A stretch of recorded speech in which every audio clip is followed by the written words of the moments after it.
Now that the Phoenix Suns have swept the Denver Nuggets and the new MVP out of the playoffs, it can be easy to forget just how bad they were only 2 no-good, very long years ago.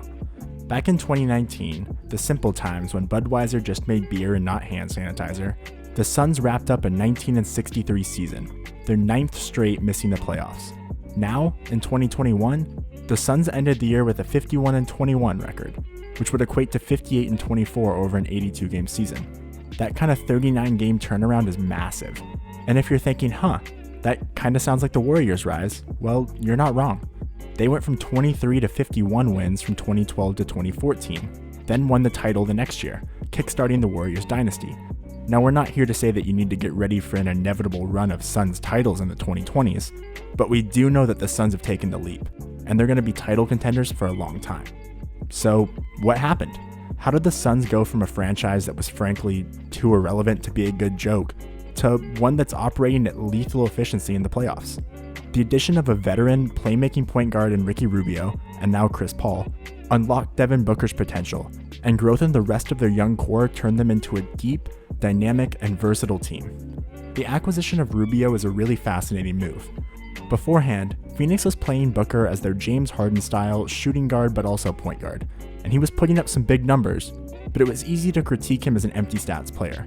His team just didn't win. His efficiency wasn't great, and a lot of people wondered if Booker was really contributing to winning basketball. Now, Booker's basic box score stats haven't changed much, but his efficiency has skyrocketed, his game has matured, and there's no doubt that he's a winning player. What changed was Phoenix bringing in a veteran, pass-first point guard in Rubio, allowing Booker to embrace his identity as a high-efficiency finisher, and then recognizing an opportunity to pair their ascendant young star with the best version of that old-school point guard archetype in the entire league in Chris Paul. They were probably the second best backcourt in the league this year behind Harden and Irving, but they were probably the most complementary backcourt in the game. Booker's defensive improvements have made the two a great fit on that end, and offensively, Booker's finishing and Paul's playmaking mesh perfectly. And Booker even incorporates a little bit of that Chris Paul into his game. The signature Chris Paul mid-range shot has become more common and more effective in Booker's game this season. And while the mid-range shot is usually inefficient, wide open ones by Booker and Paul like this aren't, especially against playoff defenses. Not to mention all that Paul has brought individually to the Suns as well. The fact that the Suns managed to identify how impactful the addition of Rubio was to their offense, and then that they went ahead and got the best possible version of that player in Chris Paul, is really a credit to their front office. And speaking of their front office, it's certainly not a coincidence that all these improvements started happening after the Suns made James Jones their full-time GM in April 2019 and hired Monty Williams as their coach a month later. Jones' Executive of the Year trophy was well earned, to say the least. Even the moves he's made that seemed pretty nonsensical at the time, like trading TJ Warren for nothing, have had positive consequences, like giving the Suns the room to sign Ricky Rubio and then trade for Chris Paul. These certainly aren't the kinds of things that we'd be saying before a world-changing pandemic, back when the Suns were giving up Isaiah Thomas for nothing, but 2021, ladies and gentlemen. 2 years ago, which would you have said was more likely? The Houston Rockets' Chris Paul goes to Phoenix via OKC and takes them to the finals, or Donald Trump starts an all-out riot in the US Capitol? Now, Chris Paul, 9th in WAR this season by Real Plus Minus and 16th by Raptor, is leading the Suns franchise to heights they haven't seen since the days of Amari Stoudemire and Steve Nash. And as much as Paul has helped Booker achieve his potential, he's adapted his own game to suit this new Booker as well. Paul's scoring numbers are below his career averages and below his most recent season in OKC as well. In fact, the only seasons his average has been this low has been his rookie year, his last year in New Orleans, and his last season in Houston.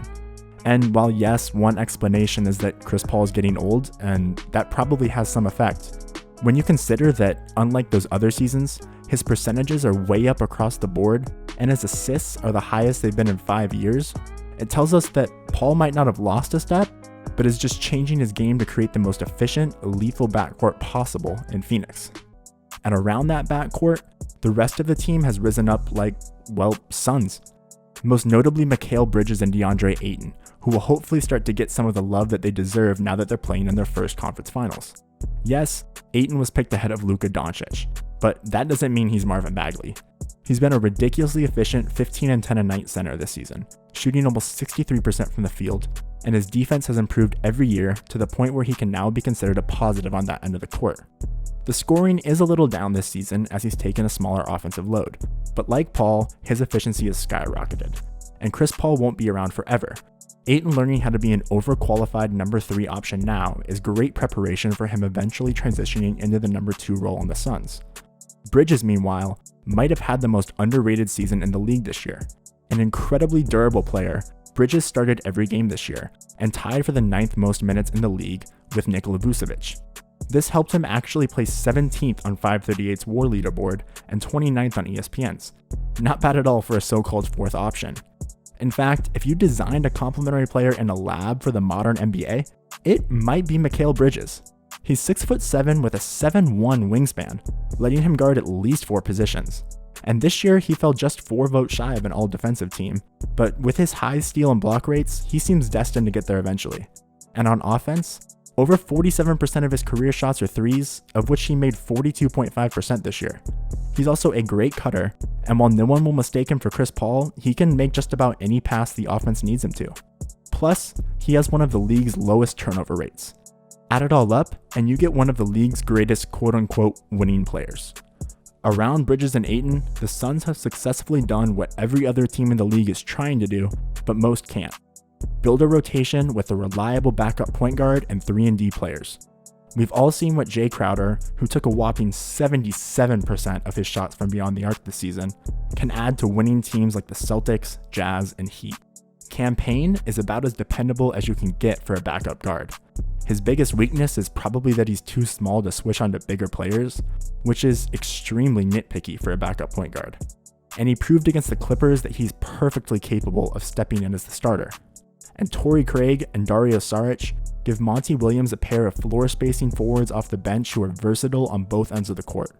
Everyone in the lineup makes each other better and keeps the offense as dynamic and efficient as possible. And that's what has made this Suns team one of the most rapidly ascendant in NBA history. Thank you so much for watching. This has been just another day in the NBA. Don't forget to like and subscribe and let us know what you think in the comments below.